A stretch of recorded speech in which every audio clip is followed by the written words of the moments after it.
Welcome to the Nerd Party. I'm Darren Moser. I'm Philip Gilfus. I'm Daniel Prue. And this is City Alpha 3.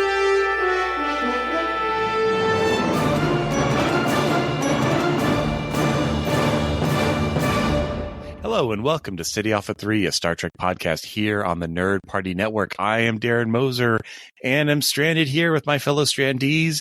We don't have to talk about what we've been up to because, you know, it's probably not even changed since last week.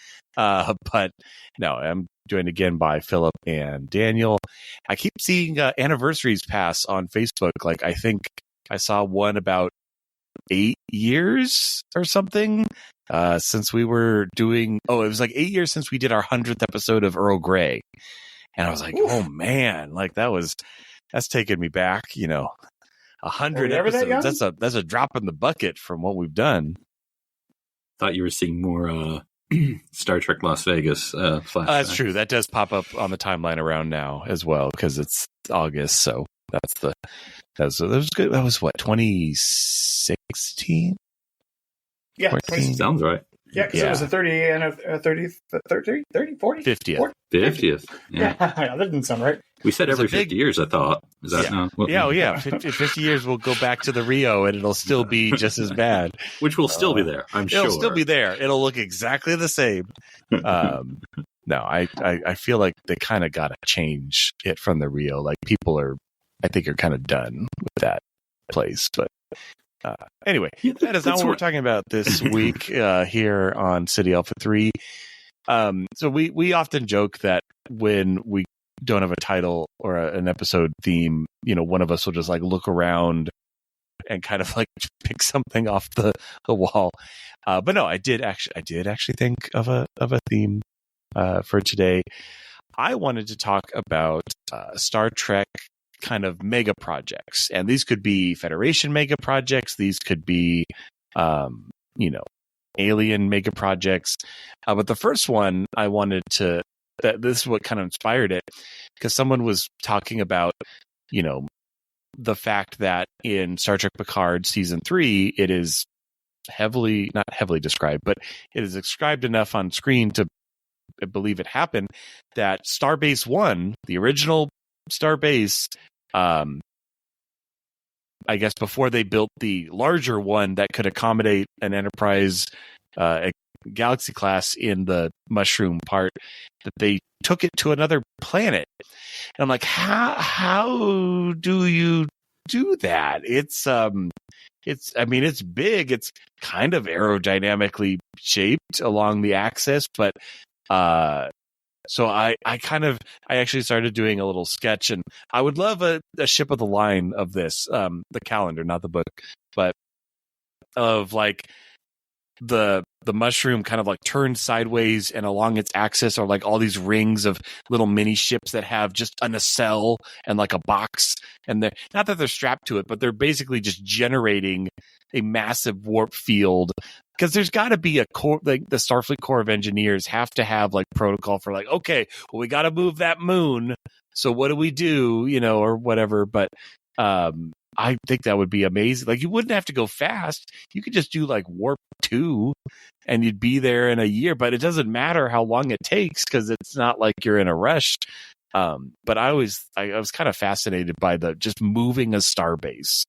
Like that's nuts. I think it was like a space Craigslist of like, if you can move it, it's yours.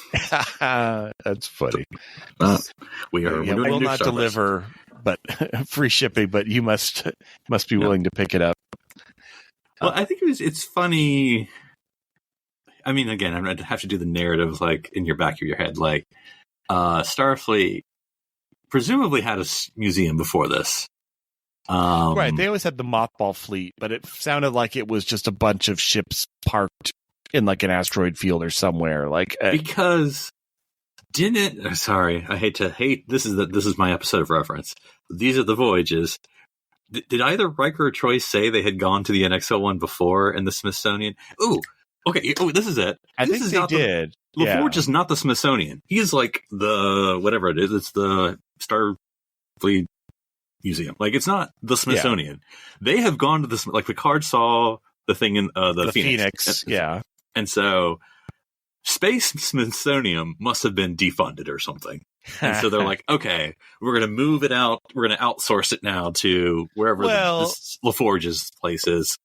Maybe, I don't know, maybe the Starbase one is part of the Smithsonian, but it feels like, like there's certain, okay, probably the easier comparison is, okay, there's a lot of museums around nowadays. They're not all Smithsonian, but like the really special stuff, like, Chuck Yeager's ship and Apollo 11 capsule, like those are in the Smithsonian. So the NX-01 and the Phoenix, like, yeah, those are super special, but then, the rest of, we saw how many, it kind of boggles my mind a bit though when we went to Starbase 1, because I'm like, there's an Excelsior class right there. Like, that's not just an exhibit, that's an entire starship just chilling there. Like, I don't know, it feels a little weird, like that these ships are like, they're all just in the same, like there's a fleet here. We missed out on all the fleet, the mothball fleet flying in and attacking, and not just the Titan. I think that would have been hilarious. Right. We did miss the Picard season 3 Power Rangers, where everyone goes into a different ship and like, I am in the Bird of Prey, and then like someone else is in, I am in the Excelsior. Everyone gets a ship. We have Jack is all like, I'm gonna go for the Voyager, and Seven's like, don't you dare, like that one's mine, dibs.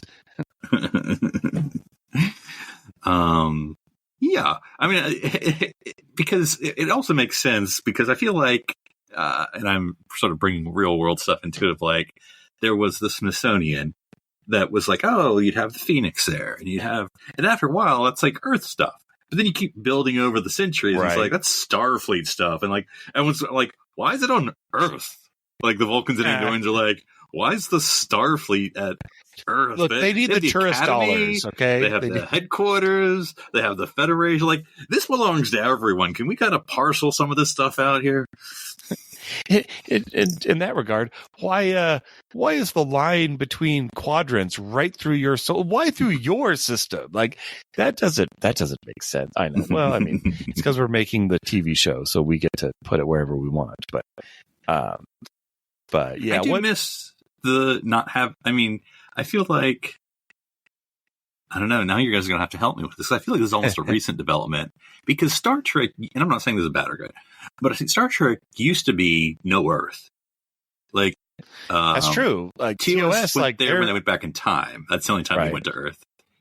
TNG, like Family, and a few, that was it. Best of Both Worlds and Family. Was that really it? Back in time, there was the Data in San Francisco. I think they did go to Earth to see that. Data in San Francisco, Daniel. Favorite episode. Times era. Oh. But other than that, and then DS9 did the course. Well, DS9 had like, an excuse. Yeah. Mr. Cisco like living on Earth, so there was. And then Voyager had an excuse. That's true. That's a really good point. Like, the vast majority of these shows do not take place on future Earth. I hadn't really thought of it that way, but that's really true. And Enterprise, obviously, it's to avoid. Can we see what Utopia looks like? Like, you're not interested. You don't want to see that. We're going to show you one street corner in New Orleans, and you're going to like it. That's all you're going to get, guys. We can't cheat and just find the answers. The future world exists in San Francisco and Louisiana. That is it. Like, meanwhile, like, Michigan's in flames. Like, the only place is Paris and San Francisco. The only place that survived. It can't be Michigan, because the United States aren't there anymore. So maybe the states don't have their same names. They could be totally different as far as we know. We know there's an Iowa. So That's right. That's true. And Alaska. Riker was there. And then I think Pike was there too. But yeah, no, it's just, again, just thinking of these mega things, or like just building star bases. Like, because we all know why they all of a sudden the star base is bigger to fit the other ships, and they use the same model. We're like, okay, it's a little It doesn't need to be bigger, though. Not really. Well, it does if the Enterprise D is going to go inside of it. Okay, sorry. The same place where the Constitution refit it. I thought you were talking about the new one because the new one I think is like the one that fits the Enterprise D plus more pods on the outside. That's what it felt like. Like, I don't think there's a third starbase. There's Starbase 1, which is what became the museum, and then the bigger one has been around since TNG. They just have added on to it and then they blew it up. So it's good. Isn't it? Sorry, when you said Starbase 1, I'm like, that is what they called it. But when I think of they it, called it Earth head, Space Dock as well. Yeah. I thought Space Dock, and I'm like, are those two different things? Because then is that the argument that like Space Dock was? They like called Star it Earth Trek Space movies. Dock in like the movies, but then in that's the bigger TNG, one. Is Starbase 1? No, they call it Earth Space Dock when Kirk goes into it. So I think it's Earth Space Dock, and then Starbase 1. I don't think it's called until TNG.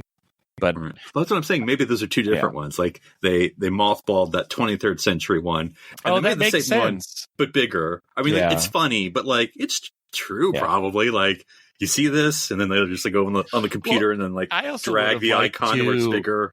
Build that. Oh no, you didn't hold down shift, so the Z-axis is all off, and it's all squat and fatty now. Well, another thing like I would have liked to have seen more of. We saw. It's a little bit of it, but like Utopia Planetia. Like Utopia Planetia is like the fleet yard of Starfleet. And I don't know, it's just I feel like other species it's way more impressive because it's usually some like massive complex and station.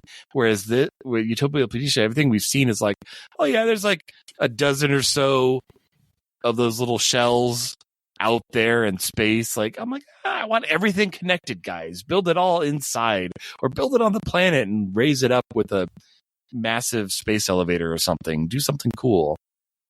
Well, here's a question, because this is I don't think it was mentioned. Feel free to correct me. After the Mars attacks, where's the new shipyard? The Wolf 351 or the no, the androids or the fire? Where do they redo the? Because not still Earth, because I think the Federation's being like, "Hey, Earth, you're kind of dropping the ball on defense." Yeah, so like, where's the new fleet yards for the Federation now? That's a good point. We don't know. Jupiter. We just went one over. Like, no, stop! Get out of Sol. Well, we do know that there are shipyards at Jupiter because we see them into darkness. We don't tell secret ones. The secret ones. We don't tell anybody about it. But if we needed them, we could use them. Look, we all know if you hide things at Jupiter, no one can see it. Borg cubes, giant space yards, all gone. The Enterprise, yeah. Well, it's the same thing. They took, they're like, we need a space to build the starships over at Jupiter. And they're like, but it's bigger. So then like take the icon and stretch it out. Those are the kinds of ships we build over there because they're built on Jupiter to fit the size of the planet. And that's why the Vengeance is that big. Yeah. That doesn't explain why it's black. For the space storms, it has to weather. Yeah, evil ship. And all the stuff. I mean, it did look evil with white hats. Where it's like running down the Enterprise in warp, and it's like making that noise. It's like, oh dang, this is not good. Imagine if nice people were on that ship; it just would feel weird. So you got to wear black. What's your ship? The Vengeance. Are you sure that's a Starfleet named ship? Doesn't sound very Starfleet. I mean, the Defiant is not an exploration vessel. Defiant, but Defiant is at least. It's not like. It could be positive. It's like Defiance can be positive. Yeah, Defiance. Okay, go ahead. Oh, isn't it like an activist vessel? What are you telling me? Defiance is less like than Vengeance. It's like I'm. What is it? I'm going on the USS Martyr or something like that. It's USS Revenge. USS Kill a Lot. Yeah, USS Revenge. What's the historical name of it? What are you talking about, guys? That was a historical ship. I want to see now the story. I want to see it in Lower Decks so bad. I want a modern version of the HMS Surprise And so it's like the USS Surprise, and they're just all the people, they're like just really grumpy, and we're like, why are they all so grumpy? Like, because the name is ship is Surprise. Like, it's a stupid name. Nobody wants to be on nothing is so boring. Nothing exciting happens on the Surprise. And that's like the joke. If you're the captain and you're hailing someone, like, you've practiced 15 ways. How am I going to say this stupid ship's name? Yeah. You can't, because you can't say, I'm the Starship Darren. Surprise. Yeah, this is Captain Starship Darren of the Surprise! USS Surprise. Yeah. Yeah, or that's how it opens. Like, the captain's saying it so droll and then Freeman's, because every captain who hails him is always like, really? I didn't see you there, Surprise. Ha ha. And he's just like so over it. And like the captain is just so The other one they get is, oh, is it my birthday? They're like, oh. Yeah, and then there's someone like with a pad on the side of the Surprise who's just like click, like they're keeping tallies of how many times the joke is done, like how many wingers. It's like birthday, anniversary, engagement, just other surprises. Borg attack. Did you get me a gift? Yeah, boy. Okay, now I actually would love a scene. This is like. The joke is just one scene because that's all you can really. Then it's done. But like, yeah, the USS Surprise. Because again, like you were saying, Philip, like that's an actual ship name from nautical times. So why not? You have the Farragut, you have the Enterprise, you have the Hood, you have all these other historical ship names. Why not Surprise? I mean, we know why. But It's like on the face of it, like we're just used to it. Enterprise is a weird name. Like. This is the USS Adventure, which is also a real one. Yeah, but like it's a weird name. Like this is the USS Business. I was gonna say, I feel like the financiers are like, okay, we need to build a big ship to take us on this Enterprise. Hey, let's. I mean, yeah, it is a weird name. It's like this is this cool story starship exploration. Like, you mean the one named after the tea company ship? Is that the one we're doing? Like, is that no? Okay. I mean, granted, we're totally sidebarring on ship names here, but that's all right. Like Farragut, where does Farragut come from? I never understood that one. My mind kept sounds like a name. The word name. Like ferret, like Farragut, get the ferret. I don't know. It doesn't make sense to me. It's got to be a name. It sounds like a name. Or a place, like a British place. It's very British. You got to look it up, Philip. British person. I love that I googled it, and the first one is the Starship. Oh, of course, the real one. Nobody cares. But real person. People don't name ships the Farragut anymore because it was named. Here's the real life. Named after Admiral David Farragut of the U.S. Navy. Oh, okay. From the early 19th century. I mean, look, we have like the Ross class, which is like a modified Galaxy for and we have the Admiral Joey Ross. class and the Chandler class. Yeah, we know. Also, I do love Galaxy. That was a 5-minute meeting. Yeah. What's a new one? A starship. Where's it gonna go? Name a person, USS Sector. No, doesn't have the right rig to it. If I can name it Sector, it has to be big. Like it's a big starship. What's USS bigger than Quadrant. A Sector? No, I can't say the Quadrant's on the only. Then we'd only do 4 of them because it's like the USS Alpha, Beta, Gamma, and Delta. We got USS Milky Way. I mean, it's like a candy bar though. Well, can we make it shorter though? It's like it's too long. It's gotta fit on the thing, on the saucer. Does it fit on the saucer? We only got like 6 letters. I got 6 stencils here in Utopia Planetia. So Galaxy. I think it's also a candy bar, but we're going to use it. Go ahead. Oh man, yeah, no, that or even Voyager. Like, where does it go? It just voyages.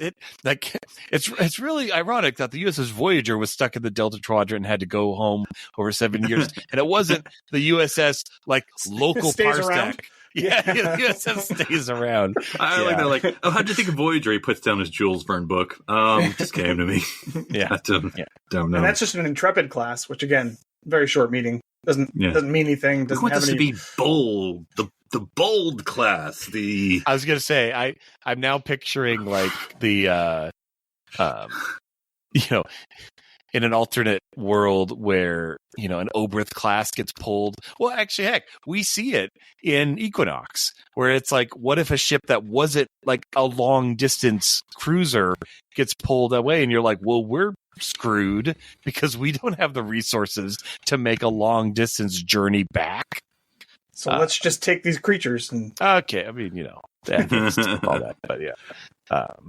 Well, because we did see we saw the Grissom as an Oberth, but the Pegasus was also an Oberth. I often forget because it's stuck in rock, but well, that's sad. And it's interesting trivia. In rock, it was easier to get to the other ship section than it was. Okay. I mean, lower deck has nothing to speak about in that regard. Oh, yeah, no. But it's supposed to be funny. Well, other mega projects, I was trying to think. I mean, Deep Space Nine doesn't count because that's a station made by. Because we didn't do it. We didn't do it. Yeah. Yeah. Well, we did move it. We did move it. That is true. Get that. And it can never be moved. It's funny. I love that from Pilot. And it can never be moved again. Really? Because I feel like you just never again. What if someone else set up a shop near the wormhole? Huh? Someone else could do it with a station. Yeah.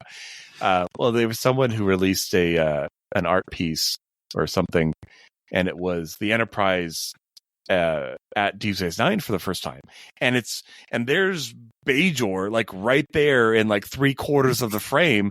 Yeah, because. Oh, in the beginning of the episode. It was right. The beginning of that episode. It's there, and people are like, what's going on? Is this another station? Where is the station? Like, what's happening? And people are like, no, it's in orbit of Bajor, like the first half of the first episode. Like, yeah, 99% of the season it's not, but it is at the very beginning. I'm like, oh no, actually for the entire first episode, that's true. It's towards the end they moved. Yeah, it was at the end of part 2 that it gets moved. So I do also enjoy. I forget who was at helm. You know, Emissary had 2 parts. Well, it's double length. It's double length. Yeah, it would have been called 1 and 2 for TV. Lieutenant or Ensign Random, who were at the helm of the Enterprise that day, like, remember we have to rendezvous with DS9, and they're like, where is it? Yeah. Where is it? They're like, coming into orbit of Bajor now, sir. Where'd the station go? Oh, God.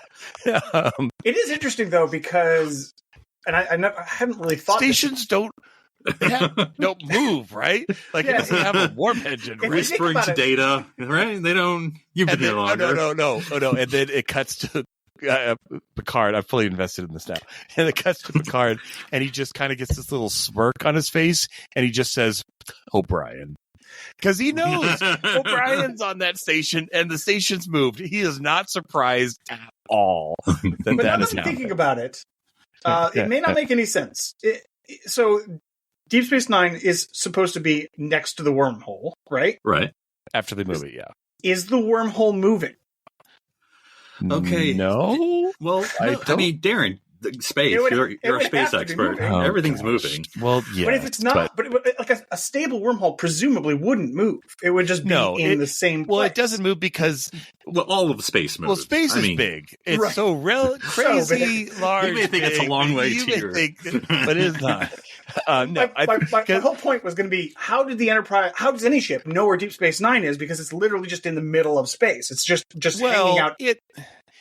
But it's in the system. It's like, right. But this system is a big thing. Because I feel like all of Star Trek is going through my head. Every starbase, I mean, I'm calling DS9 a starbase, but you know what I mean. Is orbiting a planet. Yes. There's no freestanding space station. You wouldn't build a space station in the Is it orbiting wormhole? Like, what gravity is keeping... I see what you're saying, Daniel. What gravity is keeping DS9 there? Well, I mean, I guess it could be like a Lagrange point with one of Bajor's moons or something like that. That would make sense. Bajor's moons. That's your answer for everything, Darren. All 500 of them. Every time you need something. I don't know if K7 is orbiting. Like, it probably is, but I don't. Every shot we see of it is just in space. Yeah. And Marcus's that regular space one? station. Regular one was just that's it. No, that's orbiting a planet. Yeah. Oh, it is? Okay. All right. But yeah, I thought of that for a apparently second a musician. I didn't know that, but I wanted. Does DS9 spin? Yes. Too. Wait. I don't know. I don't know. That's a good. I don't know. I don't know the answer to that question. I mean, that's a good point. It would. Well, okay. It doesn't need to, because I mean, No, I'm not it saying needs to. It needs to, at least slightly, because in space you can't have like half your station baked in the sun of Bajor's sun and half in shadow. It has to at least spin a little bit for the properties of thermodynamics. I don't care what future you're in. You need to slightly spin the station. It doesn't. It does not spin because the wormhole is in the same location out the same window. No, every it's single just time. always Daniel, you're just always catching that time of day. It's always 3:30 every time it opens there. This is the best spot to see the wormhole. That's what they say. At 3:30. Oh, so it's like always through that window. Yes. So they can't unless. Yeah. So I don't think it's unless they're spinning tidally locked to the wormhole, so it's always facing that direction. But the wormhole isn't spherical. It's not like a sphere, right? It's a hole. It's a hole. Well, it's a tunnel. Well, or like, this is where I don't know enough. Or is it like a black hole where no matter which way you look at it, you're it like looks this. like it does. You're like that. That could be the case, that it just looks the same no matter where you are. Because my assumption of the wormhole is that it's literally a matter of you have to fly your ship at a certain point in space and the wormhole magically opens. Like if you deviate from that course, it won't open, because that's why nobody found it forever. We just happened to fly right by it.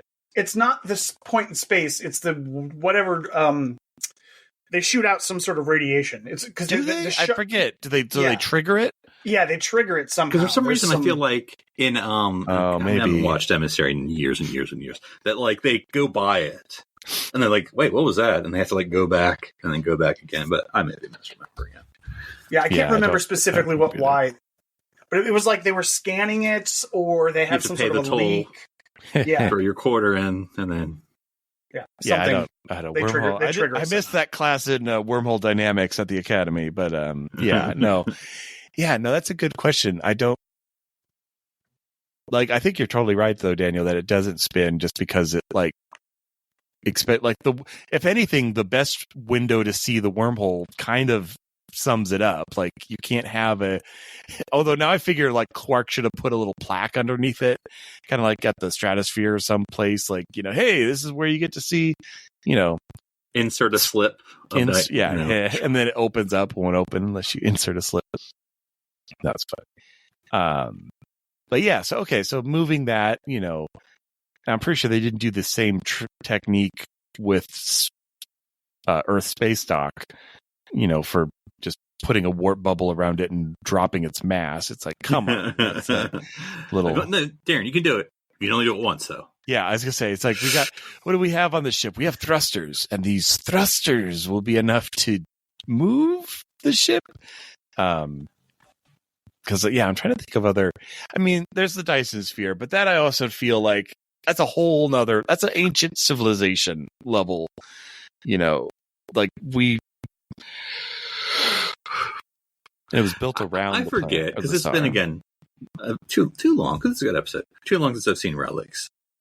Was it abandoned, or was like everyone dead? Like, it was a huge world. It was it was abandoned in the fact that it's very old, right? And I think they established that people must have left before because the star was unstable, and so it now is deadly on the inside. So okay.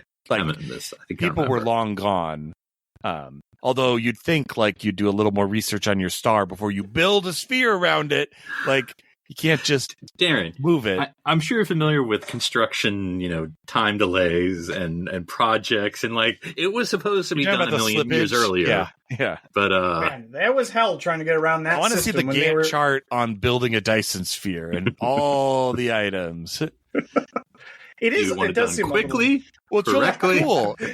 One of the other, cheaply. they built it in two halves, right? And then flew them at each other and just went, click together. It's like, no, Darren, that's not how you build a Dyson sphere. How dare you build a Dyson? I don't think you can build a Dyson sphere. One bite at a time. That's Well, not right. you can. It's just we don't have the Practice. we don't have the materials or engineering know-how to build something of that scale. I mean, we can take a star and use it to power a USS Prodigy. That's right. That's true. That's right. That's true. Only once, though. Only one ship gets that. All these things have one-time guarantees. Move to the station once. Open that wormhole once. One mushroom ship. There were two. To be honest, there were two. But now there's Or what was it? The jellyfish. Like, I went back in time. He went back in time once. Yeah. So I was trying to think because again, I mean, I guess there's the fleet to save the Romulans. Like, there's not really that many mega projects you would think of in Starfleet. Well, there is one. Well, there's like Stubbs with his send a ship into the star to stabilize it project. Oh, but sorry, I was like, I don't know what you're talking about for a second. yeah, sorry. The egg. The egg. Yeah. I was thinking of and we see this a lot. We don't spend a lot of time on it, but we do see it a lot in Star Trek. Is we do a lot of terraforming. That's So true. I was we going have a to whole say, division. Ketracel, the triticale wheat or whatever. We got that for days. That's true. Yeah, we do terraform. I don't know how we terraform, but have we ever got to one where like it's done? I always feel like we're to the terraforming project like halfway through or the beginning. Okay, now that's Never another like Lodex episode I want to see where we go to like ribbon. planet, whatever, and they're like, Everything's this planet green now. just became, habitable. Yay! Perfect. Now we're moving gonna in. put. And look, the Gorn just set up shop, and now gosh, now we gotta terraform another planet. No, that'd be funny. Yeah, it's or is it terraforming, or do we just set up like weather management? Because that seems to be a technology we use a lot. Like Earth's got it, a weather net, Rise's got it. Vulcan's we don't care. It's just going to be the desert all the time here. You would have to be really smart. Like, how would you probably shouldn't mess with stuff like that. Like, no, you shouldn't. Yeah, like, for Rice, I get it because you're doing something very specific. If I built this big device and aimed it at a dead planet, that would be bad. You're saying? You're talking about the Genesis torpedo. It depends. Sometimes there's I mean, silicon that's true. Carol's just like, and then we'll have a full planet and to put whatever we want on it. It's like, dang, God, okay. Just, sheesh. I mean, I can kind of see why the Klingons were a little pissed about this. That is another thing that's one and done in Star Trek, where it's like, you have a technology that literally destroys a planet. I mean, proto-matter, yeah, it definitely seems like a bad idea. We never got to see... I'm not going to go too deep into Star Trek 2, but like I got the PowerPoint presentation, the artist rendering that like you fire dead planet, makes magic planet. I mean, we can go into it. It doesn't make sense, but I'll buy it. Fire it into Nebula, planet created. I'm like, hold on now. Those are two very Did you even know that was going to do that? You're like, oh yeah, it could blow up by itself. Nothing's going to happen. But like, oh no, build planet. Why wouldn't you the dead planet? You can just build it into... I mean, it kind of makes sense. They say a lot of times that you have to only shoot it on a dead planet. That's literally the thing they're super sticklers about. Like, does it have to be entirely lifeless? So... Could be transplanted. So, I'm not saying that there's quote-unquote life in the nebula, but there's something in there that caused it to react to it. Yes, the writing. Well, yes, that Utara Nebula. Utara. Yeah, there's. I can now see like Starfleet investigations be like, okay, Kirk, so where was this battle? Well, it was in the nebula, but I don't see it. Well, the nebula was there, but it is now a planet. So the nebula was there. Nebula's famously turn into planets. Well, the planet's actually gone now. It blew up. So there's true, literally debris no. Yeah, the Mutara debris field. Back to a nebula it goes. Give it a couple million years. Yeah. It'll be a nebula again. So nebula to planet, back to nebula. That's really all the Genesis device does. Is it practical? Not in the slightest. But you can also see. Picard had their cool like portal guns and other stuff. But like, man, if you want to be a terrorist, forgot about that.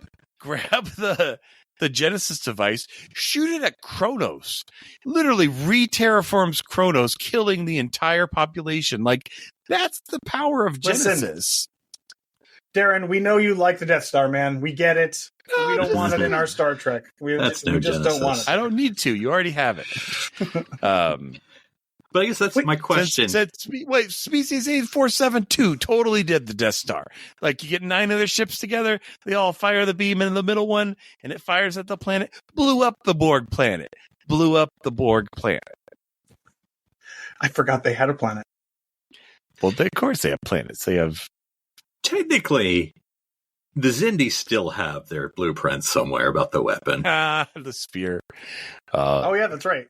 But that wasn't the weapon. I mean, like, I get that they, yay Earth, but like, someone still has the mission plans. Accomplished. It's all destroyed at the last second. Yeah, that's true. Someone developed it. Maybe that's why we never see the Xindi ever again. They're like exiled. We saw the guy who developed it. Don't they show the guy who made I just watched it. It's what's his face who got knifed at the end. Yeah. So. Yeah, no, it's... Man, we're talking about all sorts of weird... I'm still cracking up over... the Xindi weapon was a super project, so I'm just... Yeah, that's true. Okay, no, that was... I'm trying to think what other... What? Yeah, the Xindi sphere... Is it the sphere? The weapon? I think that's what the weapon, what they called it. Yeah. The spheres is the different people. It's sphere builders. Same season. But. I'm surprised, right. Darren, you haven't talked about... I mean, it's a great megastructure, very memorable, and that's the Yorktown, because, of course, we call space stations by names, which we've always done. But the Yorktown with the snow globe powered by brewery, I'm not exactly sure why they got many tubes. The snow globe station. That's true. I forgot about what was it? Star Trek Beyond? Yeah. That was a massive megastructure. That's bigger than anything else we've seen. Like, we should have tubes to fit a starship. Why? Well, they kind of need to dock in there? Remember, no. Remember how big the Enterprise is? The Enterprise is like the size of a Galaxy class ship. Yeah. Like, everything's bigger in the Kelvinverse. Yeah. Even Texas. Or what was it? In Discovery, in the alternate mirror universe, there's that capital ship that Jojo had that was like around a mini star or something, the Charon. Like that. Yeah. Yep. Mm-hmm. That was...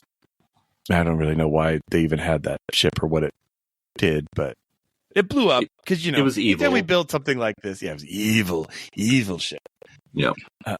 You could tell. I mean, it was running. USS Voyager, 55 torpedo launchers, a blade of... Oh, wait, sorry. Wrong history. That's not I mean, not true. And honestly, every Borg cube is a... I was thinking that. Megastructure. That's true. By itself. Or even, heck, the Unicomplex. Like, that's, I mean, I liked how they did it, but I kind of wanted to see the Unicomplex to literally just be like Borg cubes plugged in next to each other, like connected like blocks. Can they all just dock together? Just connected, and just makes this. I mean, that would be more massive. We've seen a Borg cube.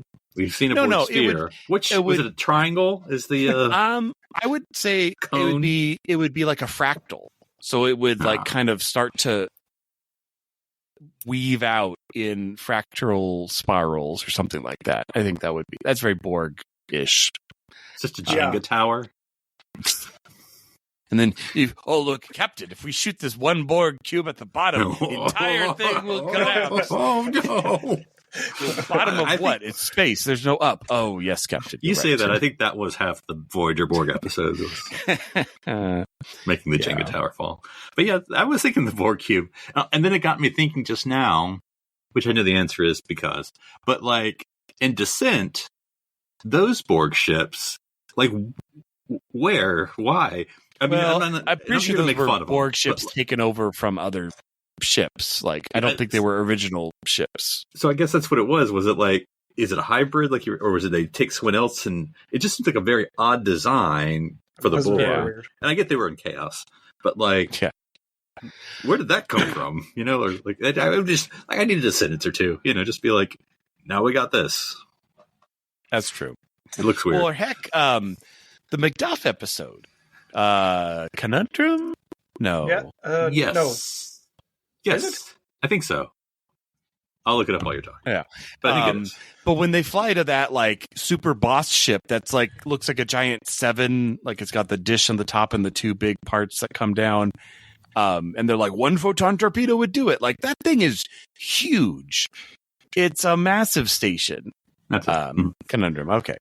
So like we've seen a lot of big tech. It just feels like comparatively, like Federation tech's not that big.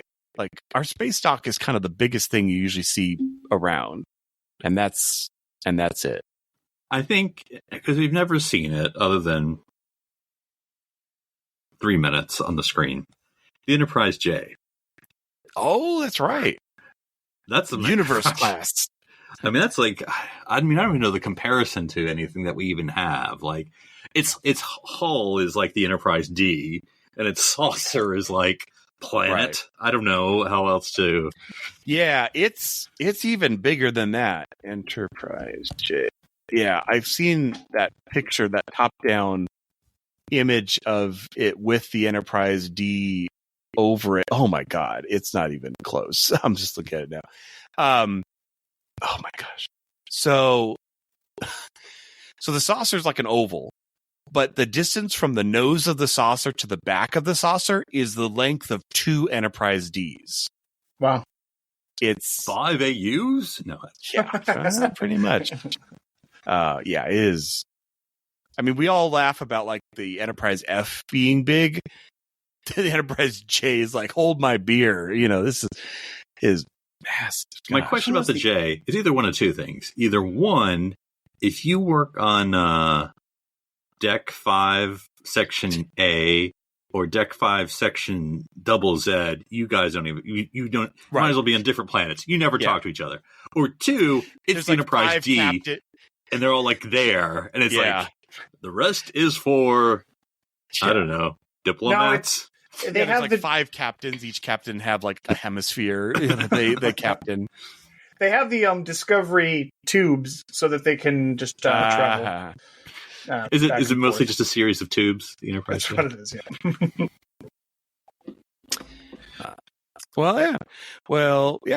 I just wanted to start talking about megastructures, but I feel like we went in a couple different directions, but those were all still really interesting Star Trek aspects. But this, like I said, totally exactly like we were talking about last week. So, Philip, if someone wanted to find you and talk to you about Utopia Planetia, where are they moving it? Who's the pitch coming in? Is it from Vulcan? Is it from Tellarite?